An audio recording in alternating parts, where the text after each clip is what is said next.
నమస్తే అన్న అందరికీ నమస్కారం.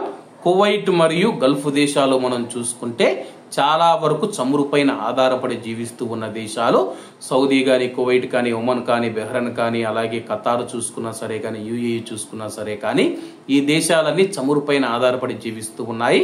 రాబోయే రోజుల్లో మనం చూసుకుంటే చమురుకు డిమాండ్ తగ్గడం, చమురు వల్ల ఆదాయం తగ్గుతూ ఉండడంతో అయితే గల్ఫ్ దేశాలు తమ యొక్క చట్టాలను సవరిస్తూ ఉన్నాయి. ఇందులో భాగంగానే సౌదీ అరేబియా సంచలనమైన నిర్ణయం తీసుకుంది.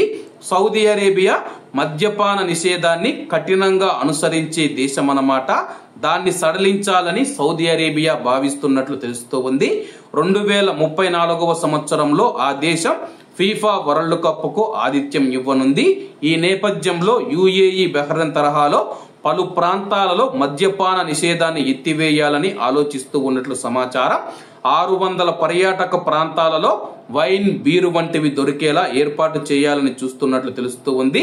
సౌదీలో 1952 నుంచి మద్యపాన నిషేధం అమల్లో ఉంది. ఒకవేళ ఈ యొక్క మద్యపాన నిషేధం ఎత్తేసినా సరే కానీ ప్రవాసులు ఎవరైతే ఉంటారో వాళ్లకు మాత్రమే ఈ యొక్క మద్యాన్ని అమ్మే విధంగా అయితే చట్టాన్ని తీసుకురానున్నారు. సౌదీ ప్రజలకైతే మద్యం కొనుగోలు చేసే అవకాశాన్ని అయితే ఇవ్వరన్నమాట. ఎందుకంటే 1952 నుంచి సౌదీలో మద్యపాన నిషేధం అమల్లో ఉంది.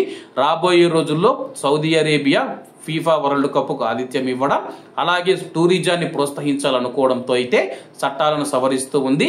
రాబోయే రోజుల్లో మరికొన్ని గల్ఫ్ దేశాలు, అరబ్ దేశాలు కూడా ఈ దశలోనే ప్రయాణించే అవకాశం ఉంది.